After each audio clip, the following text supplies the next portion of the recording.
Hola, les habla John Collins y esta es la segunda parte donde hablamos con el Dr. Tim Mackie sobre el cielo. En el último episodio tuvimos una conversación sobre la palabra cielos y remarcamos que en hebreo esta palabra siempre es en plural y siempre se refiere al firmamento y se asigna como un lugar donde mora la presencia de Dios. Los autores bíblicos usan el cielo físico como medio para hablar de la naturaleza del espacio de Dios, que es elevado, trascendente y tiene autoridad. Desde ahí ve todo. Pero en el pensamiento bíblico, la presencia de Dios no está solo en el cielo. Sabemos que ellos creían que se podía acceder a la presencia de Dios aquí en la tierra. Su trono en el cielo se superponía con la tierra. De hecho, el punto central de la creación es que el espacio de Dios y nuestro espacio estén unidos. Y la historia bíblica comienza con el espacio de Dios superponiéndose completamente con el espacio humano. Ese es el ideal. Ese es el punto central. Ese es el punto central. Pero esa no es nuestra realidad en este momento. Y entonces, en el pensamiento hebreo, en el pensamiento bíblico, seguía existiendo un lugar donde se podía encontrar la presencia de Dios, donde la presencia de Dios se superpone con la nuestra. Y ese lugar era el templo. Los templos son los indicadores de la realidad de que la presencia de Dios debería y algún día volverá a impregnar todo su mundo, tal como sucedía en el ideal del pasado. Lo que plantea la pregunta: ¿a dónde se fue? ¿Por qué ya no está en todas partes? Esta serie de conceptos es una forma genial de ver la historia de toda la Biblia como la historia de la reunión del cielo y la tierra. Muy bien, ahora continuamos con la segunda parte de esta conversación sobre el cielo. Gracias por escucharnos. ¡Aquí vamos!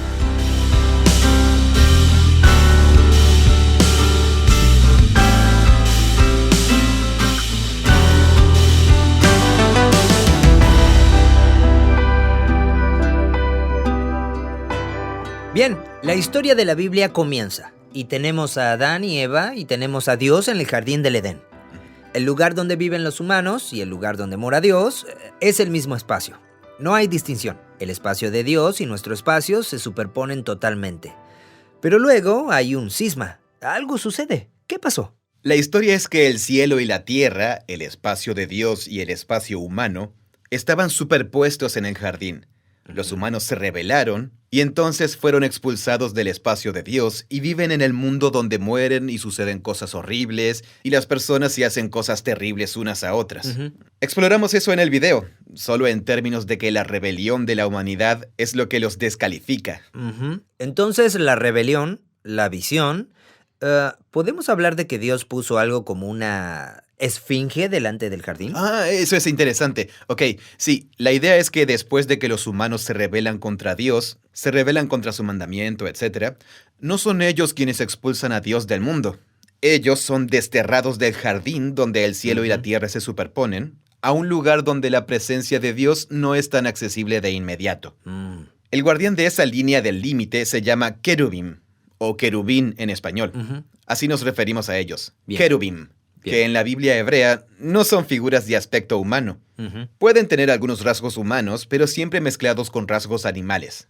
Tienen alas, pero no son personas con alas. Claro. No hay figuras humanas aladas en la Biblia. Esos son extraños mutantes que aparecieron más adelante en la historia de la iglesia medieval. Ok. Todas las figuras aladas que están conectadas con la presencia de Dios en la Biblia son una mezcla de animales, y a veces tienen como manos humanas o alguna parte de un rostro humano, pero Claro. no un cuerpo humano, ni pies, ni nada por el estilo. Ok. Y lo que son estas criaturas tiene paralelismos entre los pueblos vecinos de Israel. Criaturas de aspecto animal, multiformes, que son guardianes del espacio divino. Y la esfinge es una de ellas. Ok. Es la guardiana de las cámaras funerarias de los reyes, que son las pirámides, y por eso tiene el cuerpo del león, pero la cabeza de faraón. Claro. Y sabemos que esas figuras son como la estatua de Lamassu de Asiria, de ¿Un buey o toro? creo que era cuerpo de león, Sí. pero Sí, con sí. la cabeza del rey. Y unas alas. Y unas alas, sí, alas. Los querubines que se describen en el templo son también criaturas multiformes parecidas a animales que tienen alas. La visión de Ezequiel. Y protegen... Están en el lugar santísimo. Están sobre el arca, hacen sombra sobre el arca. Y hay un salmo... Sí, hay algunos lugares en los salmos donde Dios dijo que Él mora sobre los querubim o que está entronizado sobre los querubim. Ok. Así que sí, eso es lo que son estas criaturas. Bien. Así que, por ejemplo, cuando Adán y Eva son desterrados de la presencia de Dios, ahí mismo vemos una figura que los israelitas conocían como la figura asociada con la presencia de Dios en el templo. Sí. Entonces, hablemos de la esfinge que estaba en Egipto. Ujú. ¿Cómo es que protegía la tumba? Porque es solo una estatua. No es que me podía atrapar Ujú. si yo tratara de entrar a robar el cuerpo Sí. del rey o algo así. Bueno, o sea, es algo simbólico. Ujú. Volviendo a ese punto, ¿era solo un símbolo? Ellos sabían que había algún tipo de protección alrededor de ese templo Ujú. y lo simbolizaban con esas estatuas. Sí, correcto. Y lo que Lo estás... cual debe haber sido algo impresionante.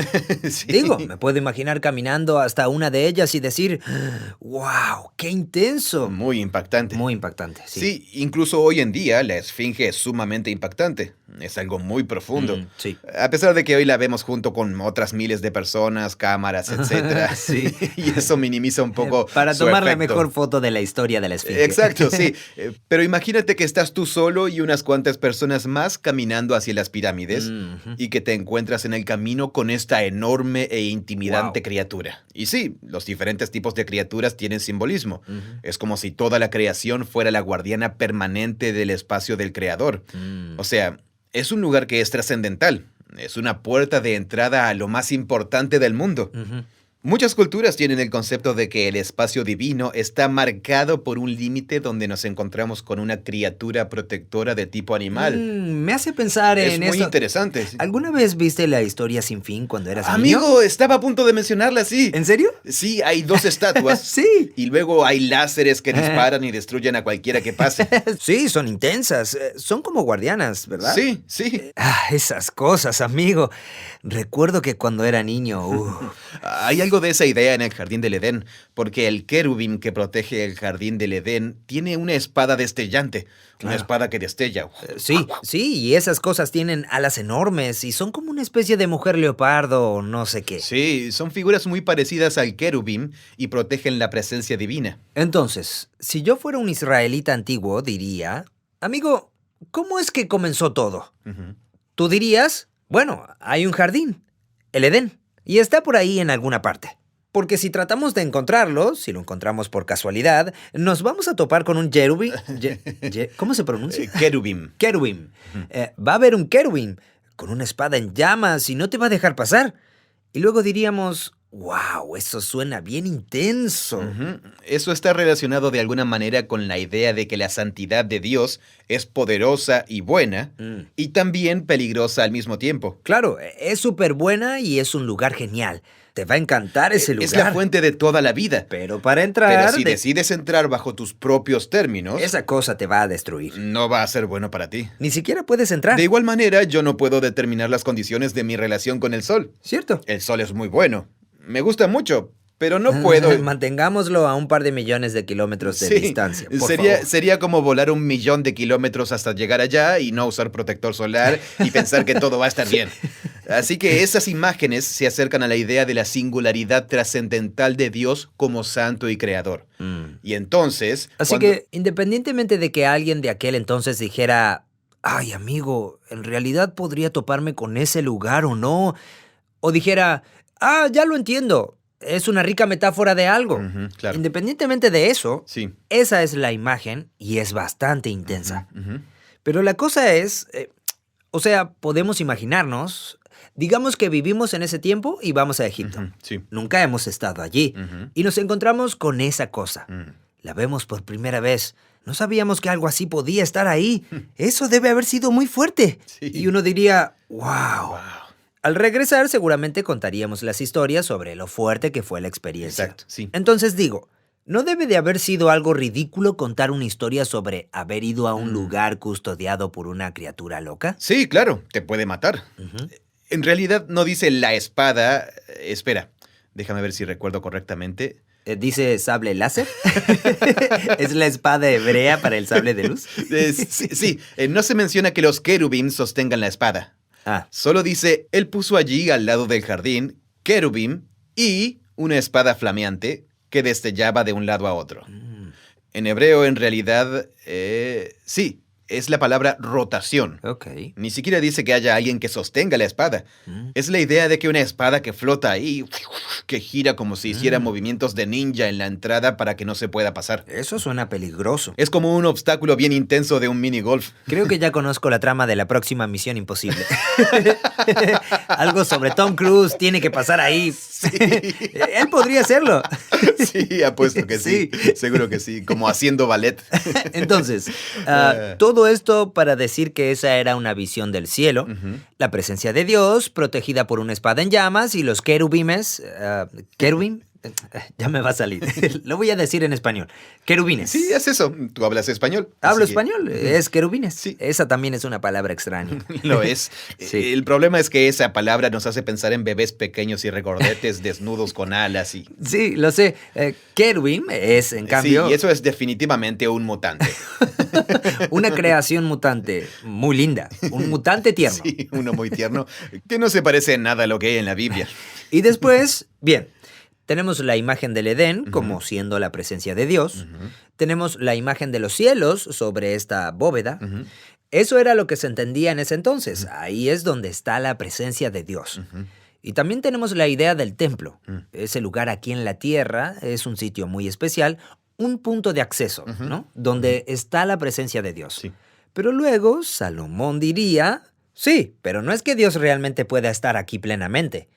Y cuando Isaías tiene la visión, la mitad está allí y la otra mitad no está. Y luego Dios dice, mira, yo estoy en todas partes. Sí, se reconoce que el templo es en sí mismo un símbolo enorme y elaborado. Un indicador del hecho de que el propósito de Dios es que su presencia personal llene e impregne toda la creación, como lo hizo una vez, o como se suponía que lo haría, y como volverá a suceder algún día en el futuro. Claro. Así que todos los pasajes clave de los profetas que apuntan a la esperanza en el mundo no son de personas que dejan la tierra para luego subir al espacio de Dios. Es lo contrario. Es que el espacio de Dios viene para superponerse completamente con la tierra. Claro. Así que en Isaías 65, donde se menciona por primera vez la expresión cielo nuevo y tierra nueva, Dios dice, voy a crear nuevos cielos y una tierra nueva. ¿Un nuevo cielo físico y una nueva tierra física? Sí, un nuevo cielo físico y una nueva tierra física. Todo un nuevo orden. Ok. Porque las cosas pasadas, el orden del mundo tal como lo conocíamos, no será recordado. Pero alégrense y regocíjense para siempre en lo que voy a crear. Crearé a Jerusalén para que sea un deleite y su pueblo un gozo. Los lectores modernos leemos y pensamos, espera, ¿él va a crear una nueva creación o va a crear una nueva ciudad en Jerusalén? Pero en la imaginación bíblica, esas cosas son la misma cosa, porque el templo de Jerusalén es en sí mismo una imagen de la unión del cielo y la tierra. Y ahí es donde estaba la presencia de Dios de Israel de manera única. Y por lo tanto es, por así decirlo, el epicentro del que emanará la nueva creación. Así que el templo de Jerusalén y la nueva creación se unen en los profetas. Entonces, en la conclusión del libro de Joel tenemos esta imagen. Yo, el Señor tu Dios, moraré en Sión, mi santo monte. ¿Sión sería Jerusalén? Sión es otro nombre para, sí, el monte donde estaba el templo. Sión, mi santo monte, y Jerusalén será santa, y los extranjeros no pasarán más por ella. Ese día de las montañas saldrá vino y de las colinas fluirá leche. Y sucederá que en aquel día los montes destilarán vino dulce, las colinas manarán leche, y por todos los arroyos de Judá correrán aguas. Brotará un manantial de la casa del Señor. Todas son imágenes del jardín del Edén, porque fuera del Edén había un río. Era la fuente o vertiente de un río que sale. Y hay vino y leche que brotan de las colinas. No había y vino así. ni leche en el Edén, ¿verdad? Bueno, lo siento. Esos son símbolos de las imágenes del jardín. Entonces, viñedos. Las colinas emanarán leche. Es una metáfora de la abundancia. Ok. De las colinas no brota leche. Los animales que comen hierba en las colinas son los Sí, que... sería una locura si hubiera leche saliendo de las colinas. Sí. Pero esto es poesía. Es poesía, sí. Así que, superabundancia. Superabundancia. La comida para todo el mundo fluye de la creación sin ningún esfuerzo como un buen regalo divino. Claro. Lo cual es así normalmente, solo que a un ritmo más lento. Entonces, eso es Joel 2, Isaías 65, Ezequiel 47, todos muestran un río que sale del templo de Dios, que baja hasta el Mar Muerto, el punto más estéril del planeta Tierra, y lo llena de vida y árboles y así sucesivamente. Todos esos pasajes conectan la esperanza para nuestro mundo utilizando el lenguaje del templo y el lenguaje del jardín del Edén. Y es todo una... Así que cuando el cielo y la tierra se unen, Ujú. cuando el espacio de Dios desciende en su plenitud, hay abundancia. La comida, el vino, el agua, digamos, hay mucha abundancia. Sí, lo cual, amigo, para personas que viven en países súper desarrollados a los que no les falta agua... Yo tengo abundancia de agua, sí. Sí. Simplemente tengo que abrir el grifo y tengo abundancia de agua. Sí. Especialmente porque vivo en Portland, Oregon.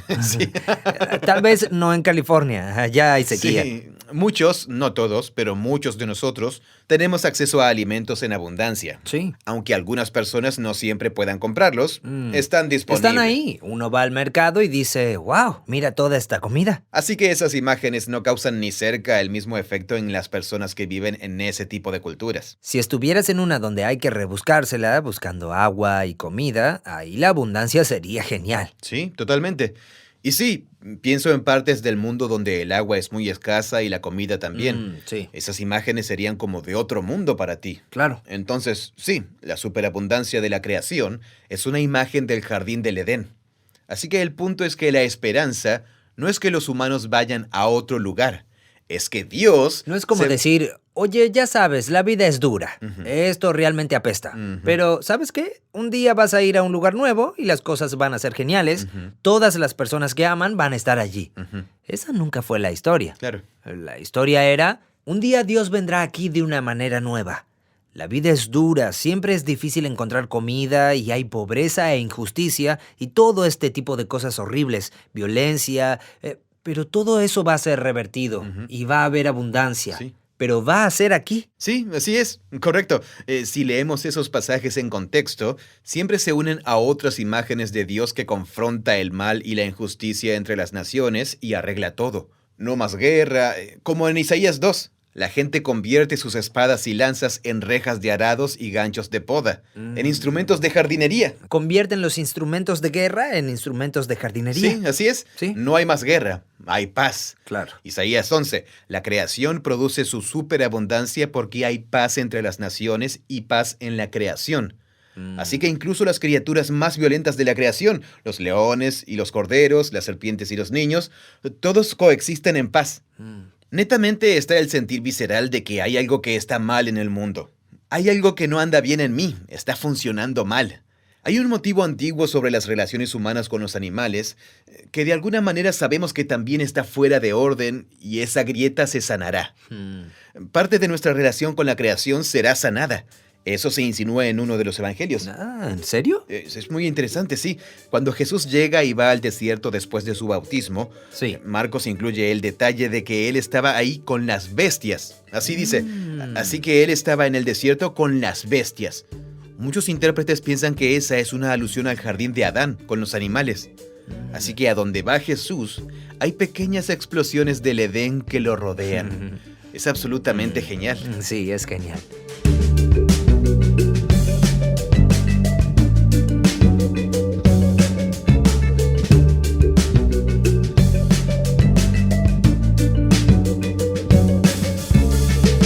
Así que estamos hablando de los profetas.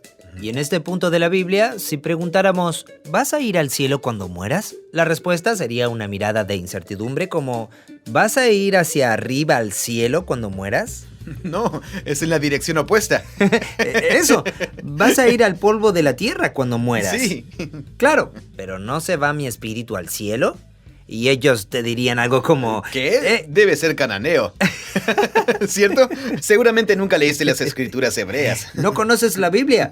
Pero, ¿qué pasa con la resurrección? Esto podría ser toda una tangente. Sí, sí, esto es lo que podemos decir. En la historia del desarrollo de las escrituras y de los profetas y de sus reflexiones sobre las escrituras, surgió una convicción de que como Dios era el creador del mundo y como los humanos habían arruinado tanto el mundo, que Dios iba a tener que recrear y hacer nuevo su mundo y no abandonarlo. Y por lo tanto, si Dios iba a hacer eso, eso significaba que su amor y su compromiso con los humanos, que son terrícolas, también debía ir más allá de la tumba y redimir incluso la tumba. Y así... Tú redimirás mi vida de la tumba, dicen los Sí, salmos. los salmos están llenos de metáforas sobre Dios rescatándome de un momento difícil en la vida, pero usan el lenguaje de rescatándome de la tumba. Además están los salmos 49 y 73, que incluso comienzan a llevar a la realidad esas metáforas, casi donde Dios es el único que podría redimir a una persona de la muerte. El autor del Salmo 73 espera tal cosa, que Él me redima. Y luego en Isaías 26, Daniel 12, todas esas imágenes se vuelven realidad y una esperanza en la que los profetas creen, que cuando Dios regrese para hacer nuevas todas las cosas, quienes hayan puesto su esperanza en Él recibirán un nuevo cuerpo para vivir en la nueva creación. Hay dos pasajes donde eso aparece claramente. Uno es Isaías capítulo 26 y el otro es Daniel capítulo 12. Y luego una famosa imagen de la resurrección en Ezequiel, el Valle de los Huesos Secos. Allí tenemos una metáfora extendida que describe a Dios recreando a su pueblo del pacto, que está espiritualmente muerto, asentado en el exilio. Y si ellos alguna vez van a amarle y seguirle, tendrá que enviar a su espíritu para que literalmente haga nuevos humanos. Bien. Pero esa es una imagen de la restauración de Israel. Es una de esas cosas en las que la metáfora casi se convierte en la realidad. Algo así como la forma en que C.S. Lewis pensaba que el cristianismo es el verdadero mito. El mito verdadero al que apuntan todos los otros mitos. Esas imágenes de Dios redimiendo mi vida de la tumba se convierten en realidad y esperanza para los profetas. Si te interesa esto, hay un libro en inglés realmente grandioso. Es el estudio integral de la resurrección de N.T. Wright llamado La resurrección del Hijo de Dios. Habla sobre las creencias antiguas, sobre lo que pensaban que sucedía cuando morías en Grecia, en Roma y en el antiguo Israel. Pero es muy interesante cómo se han desarrollado esas ideas. Así que en Jerusalén tenemos el Monte de los Olivos y hay un montón de tumbas allí. ¿Hoy en día? Hoy en día, sí. Sí, y es como un bien inmobiliario de primera calidad ser enterrado como judío. Sí. Porque la creencia es que va a haber algún tipo de resurrección. Sí, la idea de que los humanos serán recreados para un nuevo tipo de existencia para que habiten en este mundo para siempre es una idea exclusivamente judía. Una idea judía israelita que el cristianismo heredó y desarrolló debido a la resurrección de Jesús. Claro. Pero sí, en el mundo antiguo eso era como hablar en un idioma extranjero. Se burlaban de la idea. ¿De la idea de que uno resucitaría? Sí, era como, ¿qué idea tan absurda? Claro. Hoy en día sigue siéndolo. Seguro, sí. O sea, siempre. es difícil de creer. Sí, totalmente, sí. O sea, no puedo esperar a que hablemos de la resurrección. No sé cuándo va a ser, pero tengo 1000 preguntas. Sí, bueno, la resurrección está ligada a la idea de la nueva creación.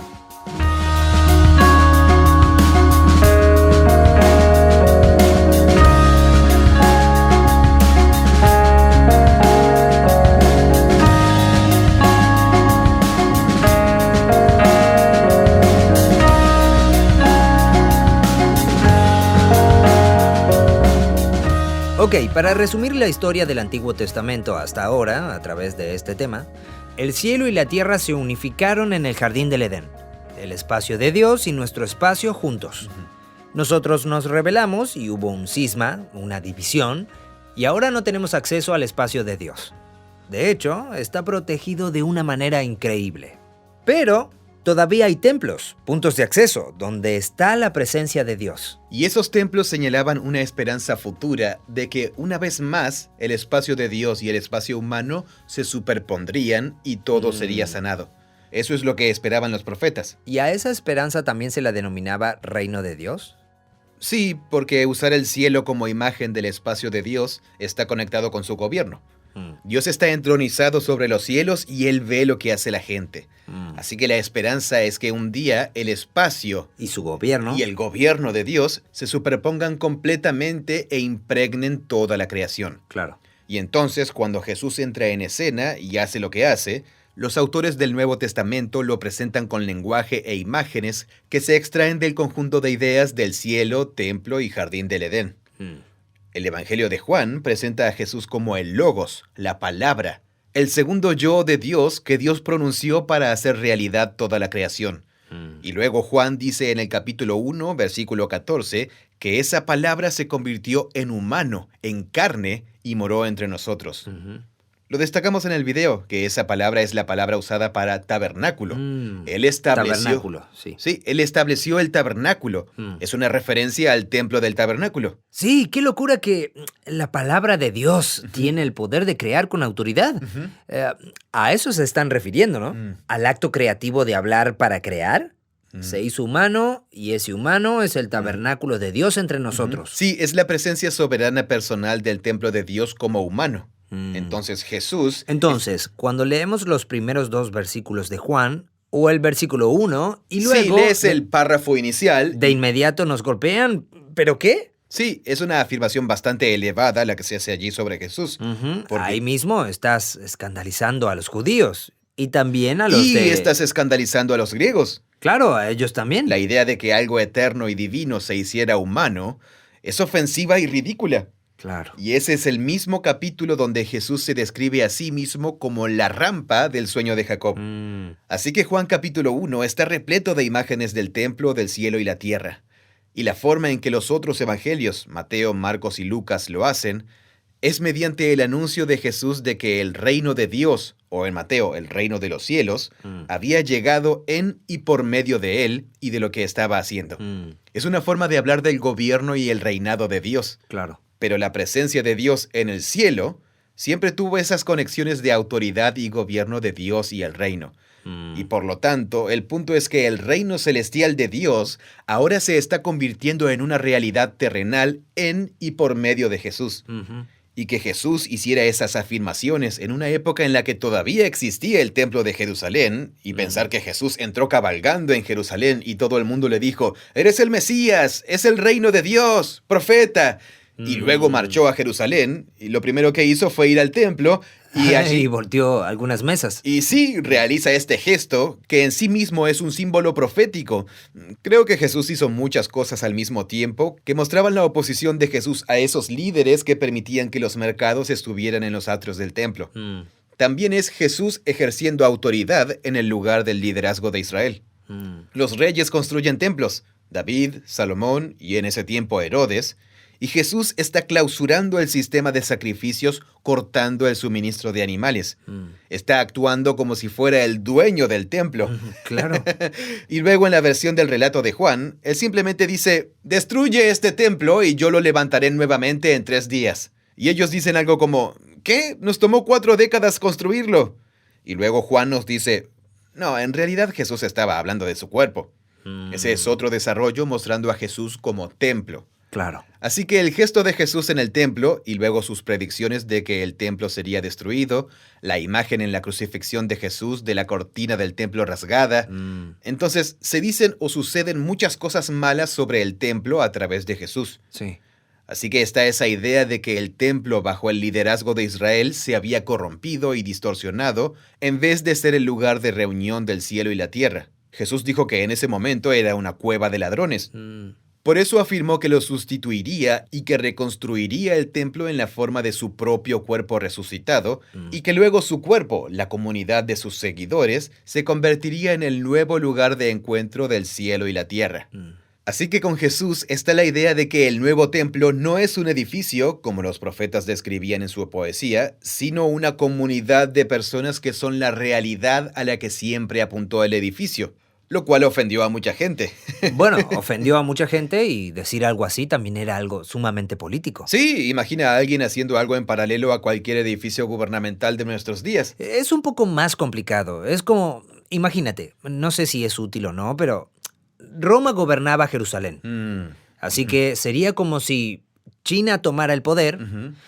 Imaginemos algo más absurdo. Imaginemos que Corea del Norte toma el poder. Llega y de ahora en adelante gobierna desde México a Argentina. Pero son geniales con nosotros y les gusta nuestra cultura y esas cosas y nos dejan seguir haciendo nuestras cosas.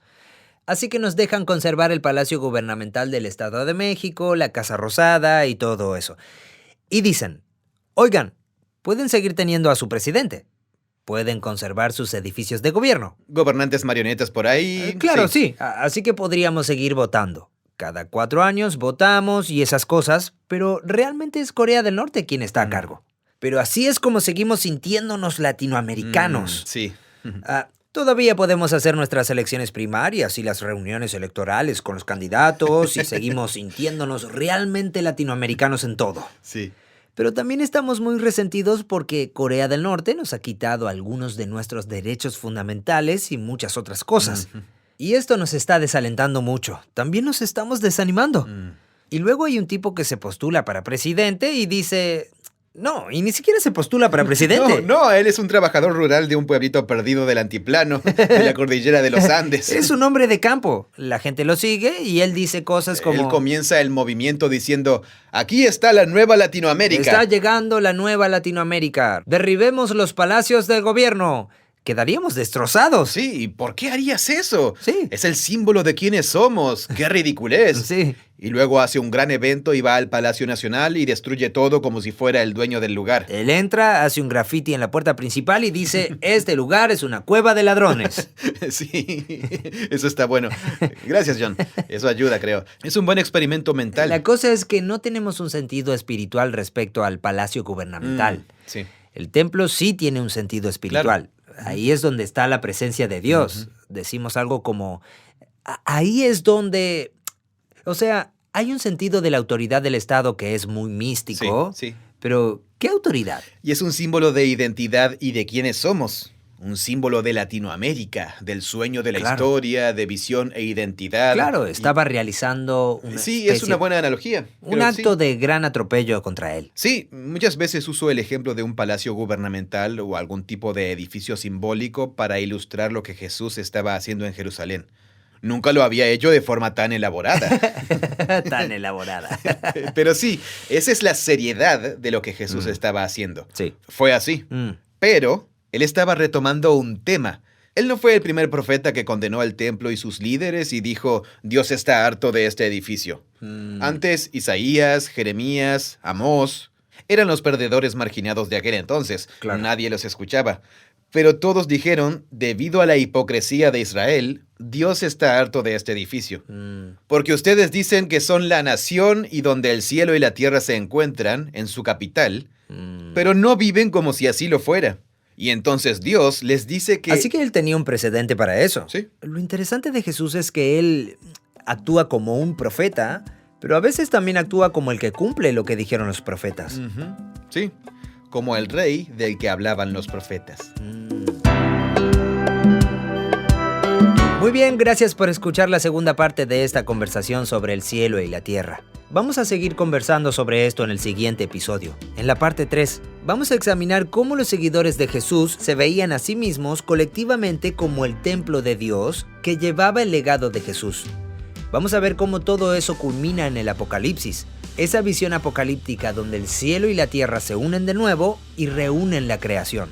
Si quieres ver el video que hicimos, está en youtube.com/Bible Project Español. Se llama Cielo y Tierra. Es un resumen animado de unos 5 minutos sobre este tema. Es una excelente manera de presentarle a la gente esas ideas. Además, hay muchos otros videos en nuestro canal de YouTube. Y estamos muy orgullosos de ellos. Míralos en youtube.com/Bible Project Español.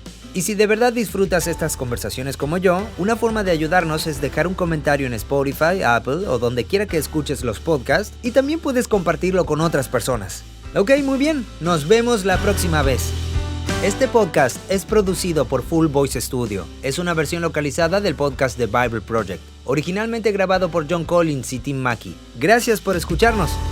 Soy Daniel Mendoza, nací en Bogotá, Colombia, y vivo en Denver, Colorado, en Estados Unidos. Y lo que me gusta mucho de Bible Project es que nos cambió la vida como familia. Después que COVID afectó, no íbamos a la iglesia, estábamos buscando alternativas y encontramos los videos de Bible Project. Y nos cambió muchísimo la forma de entender la Biblia. Venimos de una iglesia radical, entre comillas, más estricta. Y junto con el equipo de Bible Project nos cambió mucho la forma de entender, de leer y aplicar lo que aprendemos cada día en la página. Y por eso fue que nos quedamos con ellos y cada domingo, inclusive después de ir a la iglesia, vamos y vemos más videos y en especial el podcast. Por eso nos gusta. Creemos que la Biblia es una historia unificada que nos guía a Jesús. Bible Project crea recursos gratuitos para ayudarte a experimentar la Biblia. Todo lo que creamos está financiado por generosos benefactores de todo el mundo. Puedes ver toda nuestra biblioteca de podcasts, buscar otros recursos y contribuir en nuestra página web.